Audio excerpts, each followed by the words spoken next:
I'm Nick Seco from HomeRite Windows and Doors, and we're located in Waynesboro, Pennsylvania.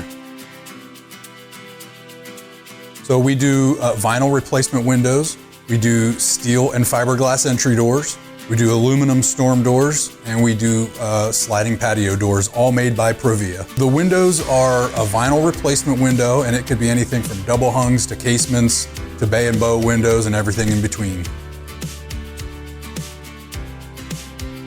So when somebody calls in the office and needs an estimate, they get Roxanne on the phone typically, and she would schedule an appointment for me to come out and take some measurements, provide some literature, go through what options we have, and then I would follow up within about 24 to 48 hours with an estimate with all the details of the products as well as the installed price. I find that we're typically much more affordable than the companies that you see advertising on TV or in a lot of other places. If they're spending a lot of advertising dollars, obviously they're passing those costs on to their consumers. You could go to our website at homeritewaynesboro.com, or you could call us at 717-749-4874.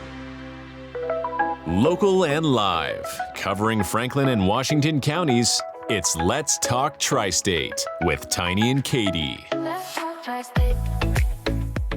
Welcome back to Let's Talk TriState, all powered by HomeRite Windows and Doors, the right choice winner in the 2024 Best of the TriState. Today, many guests today.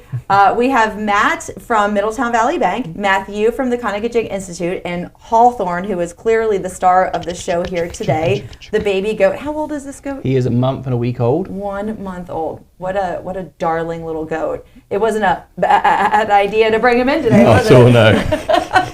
So let's start off here. I'm going to start with you, Matt. Okay. You are the Community Relations Officer. That's right, yeah. For Middletown Valley Bank. Yeah. So tell me a little bit about your position at MVB. Yeah, so I work in the marketing department there. So with donations and sponsorships, blogs and social media, different events, and investor relations.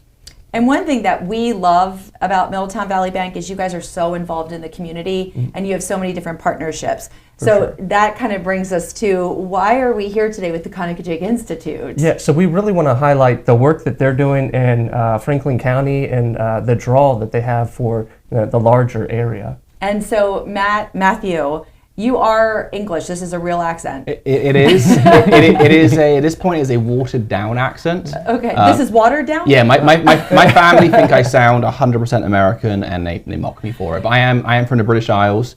I'm a green card holder here. I'm from about 5 miles from Stonehenge, the big stone circle. Oh my goodness. Salisbury is my local city. And so you are the executive director of the Conococheague Institute. Yes. Tell us a little bit about how this started and the mission of the Institute. So the Conococheague Institute is 31 years old now. So last year was our big 30th anniversary, with a simple mission to preserve and educate about the cultural and natural resources of the frontier. We have some old 18th and 19th century buildings on our site, and when our founder, Dr. John Stauffer, discovered that, he set it up with that mission to preserve history. The way it's preserved history has changed a lot. It used to be very scholarly, we put out publications and books, but the way we preserve history now is by passing it on to the next generation. Mm-hmm. So we do a lot of costume living history. You may notice the fact that I'm wearing a cocked hat, a brown coat. The frontier period in this region is the 1730s to the 1770s. Mm-hmm. So we preserve history by living it. We provide living history programs in our 18th century cabins every Saturday. The big exciting thing, of course, is HIM, which we'll come to in a second. But as well as our Saturday programs, we preserve history by doing education programs. We've seen over 2,000 students in April alone, which is amazing. Wow. And that's the big change for how the CI start. It started off as a small historic house museum, and thanks to community collaborations, it's grown into a powerhouse that is nationally recognized. Mm-hmm. We couldn't have done that without community support because we are a non-profit. Mm-hmm. Matt's humble, as well as being with Middletown Valley Bank, he's also one of our board members. And although I'm the executive director, and I have a wonderful program with Homestead manager, Corey Tabor, and our team as well, without leadership in the community, we wouldn't be able to make these connections. Mm-hmm. And of course, coming up here to the standing is a big part of that. And that's why, I mean, like I said earlier, we love Middletown Valley Bank. They are you guys do such a wonderful job supporting the community. Mm-hmm. And so this was really exciting when I heard there was a goat that was going to be here, but also to talk a little bit about the Conococheague Institute. I was an educator for years, so I can imagine you said you saw 2,000 students just in April in field trips, I'm assuming. Yeah. Is it just in this particular area, or how far away are the... Our furthest schools are in different directions: Frederick, Maryland, Gettysburg, and Shippensburg. Very nice. We get about 60% currently of our school kids from Greencastle Antrim School District, which is just a wonderful school district. We have great partnerships with them. But we get about 40% from Washington County, Maryland. So where we are in the tri-state does mean that we're 15 minutes from Hagerstown, we're 20 minutes from Chambersburg, that this small rural museum is very much within reach of a lot of different school districts, and also homeschool groups, public schools, charter schools, and everything else. And then when students come on a field trip, what can they expect? What does the day look like for them? So it varies depending on curriculum, age. Of course, again, the addition of this. 5 years ago when I started at CI, the program was me. It was whatever I could do with whatever I had on hand. And I knew a lot about 18th century history. We'd focus on how people dressed, what they kind of houses they lived in, chores they did, games they did. As our programming and our staff and our volunteers have grown, just last week we had 212 students, third graders from Greencastle Antrim. I cannot present to 212 students at a time, so then they get stations. You are leading the station on how the garden works, you're leading the station on the animals, I'm leading the station on cricket. And through that, in a 2-hour cycle, they get to experience a gamut of things without overwhelming their sense with just one presenter. So it's a kind of living history, think of a Ren Fair experience, but of the 18th century, of that important time of America's founding. Sounds a little hands-on too. Are they making any kind of food? So we do baking in the bake oven. We do soups on the weekends. For big field trips like that, of course, they'd be like, I want to try some. So the hands-on element is like they're hoeing the garden, they're planting seeds, they're drawing water from the well. Just this Saturday, my hands are burnt right now because I was showing kids how to start fires, but in an historic way. With flint and steel, and I was the one starting the fires. And then I guess we can't not talk about him now because he's getting a bit wiggly. The big hands-on element that we added this year was our Animal Husbandry on the Frontier initiative. We have several historic buildings and gardens and nature trails, but without animals, we weren't preserving farm life, we're preserving home life. So thanks to our board's strategic plan 2 years ago, and then a credible funding opportunity we received from Americana Corner Preserving America grant, we have a 5-year grant, $125,000 to fully fund our animals, which meant we could go ahead as a small museum and say, yeah, we're going to get some heritage breed animals and we're going to feed them and give them the best vet care, and that has transformed our experience. How many animals do you have currently? Are we just have Hawthorne? No. So goats are paired animals. Get them on their own and they'll be very depressed. I am at this point. He thinks I'm a goat. So he's okay with me. But no, we have 3 Nigerian dwarf goats, 1 mother and 2 kids, and then we have 3 black Welsh mountain sheep, 1 mother and 2 lambs. And they're all heritage breeds. So that's preserving history as well. When we went out of that mission, we could have just bought a goat or a pig or a chicken from a livestock market, but again, heritage. So we went onto the Livestock Conservancy, looked at different breeds that are endangered. And then we contacted a farm in Williamsport called Lappin Springs Farms and said, we'd like to purchase some of your animals. And they were so impressed with their mission that our owners, Tony and Chris, donated all the animals to us. Let me ask you a question, Matthew, seeing as how you're not originally from this area. Why is this so important to you?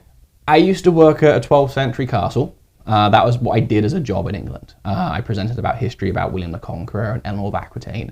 When I came to America with my wife, you've met her, Brittany, she's been on your show a couple of times, I came over here for medical treatment and there was no 12th century castles to work at. I knew I loved tourism. I knew I loved presenting history.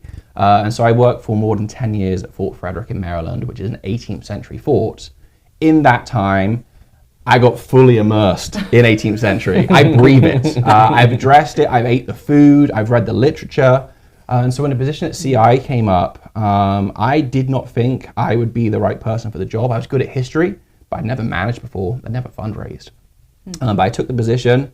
In that time, we've raised $1.8 million, received several awards from the community, and it's all because I care about showing history, no matter what the history is. Whether it's how to milk a goat or how to plant a seed or the big events of critical history, I just like seeing that spark of joy when someone gets it. Like when I showed them how to start a fire, they get it. It's that passing on that torch. So that's really great. And Matt, you're on the board. I am, yeah. Okay, so this also means something to you. This is important to you. For sure. Talk to me about why this is so important to you. I think so. As a bank, we look at 6 areas when we're supporting nonprofits. So like whether it be arts and culture, education, health and human services, and CI really covers probably at least 4 of those areas, including the environmental aspect of planting trees and doing education with that.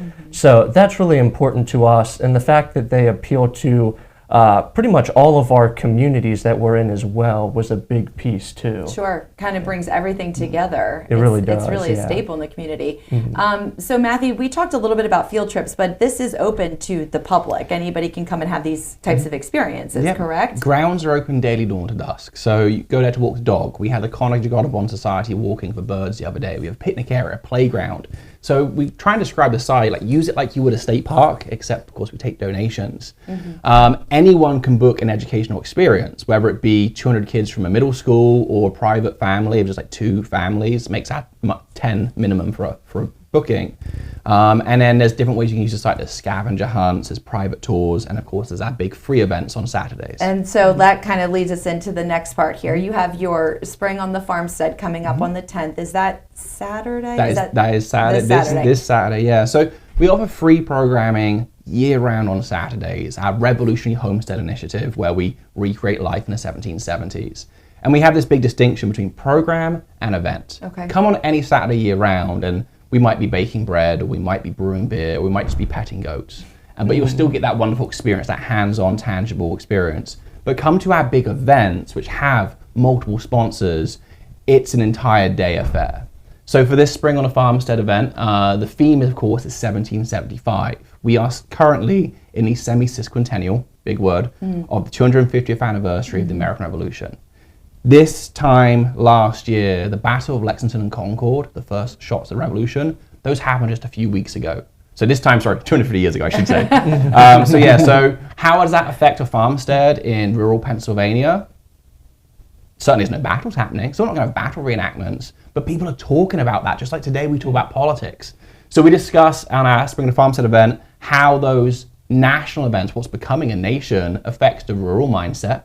Later throughout the year, people from Pennsylvania will start marching north to join the siege of Boston.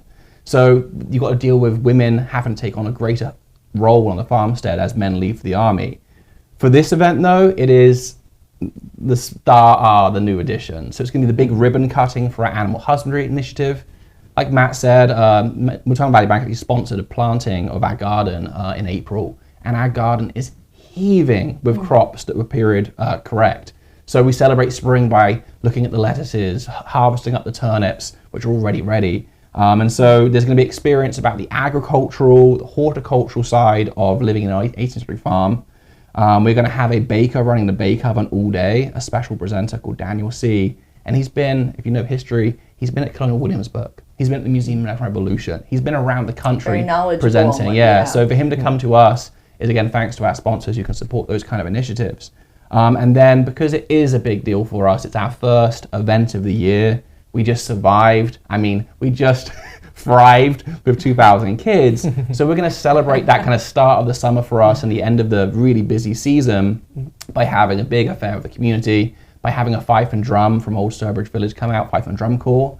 And thanks to Middletown Valley Bank support, the first 1,000 visitors get a free ice cream. Oh, that's fun. From Antietam Dairy. So considering the heat we're having right now, I am looking forward to that ice cream. And the first 1,000 people, so this is a big event. You're expecting it to be. Yeah, so like on a random Saturday, we might see 50 to 100 people. And at that point, myself or my team or my volunteers or just the goat is the draw.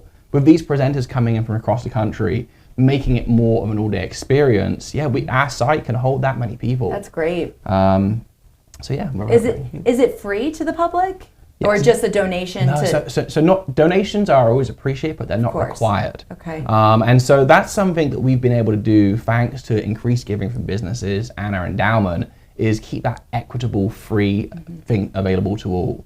We are in a rural location. Yes, we're only 15 minutes away from Hagerstown, 10 minutes away from here in Greencastle, but we're not near a major road. We're not near a Sheetz. We're not near a McDonald's. And so if people are coming to us, that makes us happy. Really preserving that original feel of it. Exactly. Too, it sounds like. So we are happy to offer that free factor for the fact that people have to go out their way to come to us. You're not driving to CI on the way to somewhere else. It's on back roads, along farm roads. But again, I can get there from 10 minutes from the towns. And if someone is thinking they want to stop out to the event, but they're new to the area, where is the Conococheague Institute?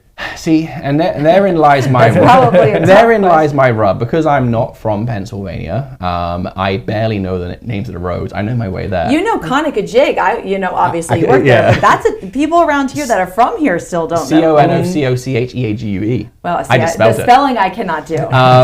So our physical address is 12995 Bain Road, Mercersburg, PA 17236. Mercersburg, Pennsylvania is actually a 10-minute drive from our location, and Hagerstown is a 15-minute drive. So we're about halfway between Hagerstown and Mercersburg. For people that know the region, if you're going from Hagerstown north along the Searfoss Pike, you turn left at the village of Welsh Run, and we have signs from there. From those who really know the region, Treyer's Garden Centre in the village of Welsh Run is about a minute from our site. So those are the two kind of nearest landmarks. But yeah, in terms of triangulation, we're at a middle point between kind of Whitetail, Mercersburg, Hagerstown.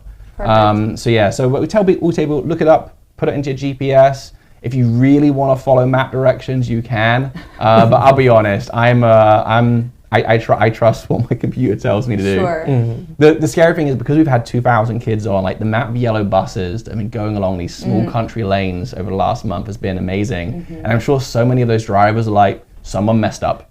This is not the way we're supposed to be going. I'm going to go down this road and never come back. Right when they're about to turn around, there you are with the goats. As me waving the flag, blowing my horn, all that good stuff. I love it. Matt, are you guys going to be there on Saturday? We will be, yeah. We're bringing a volunteer group out, and we'll have a table set up to talk about the site and talk about the bank. Great. Yeah. Is there anything else before we wrap up here, guys, that you want to discuss either with MVB or with the Conococheague Institute? Is there anything else I haven't covered or that you want to just throw out there?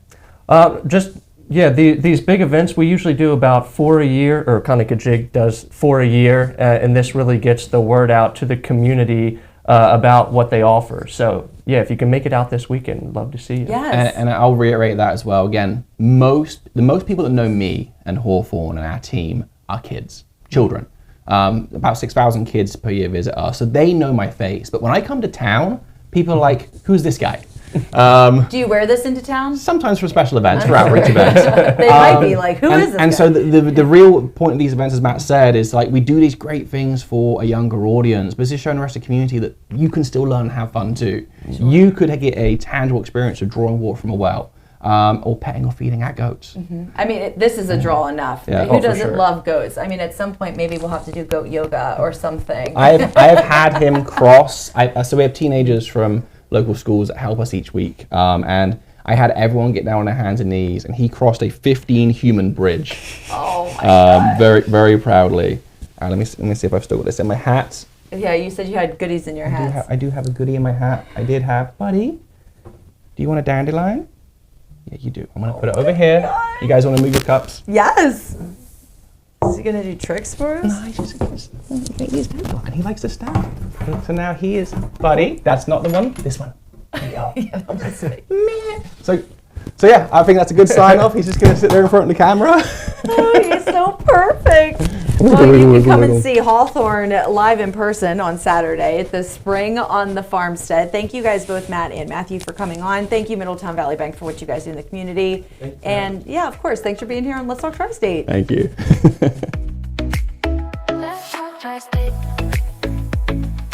If you'd like to be featured on an upcoming episode of Let's Talk TriState, call 717-597-9200 or email letstalk@921thegoat.com.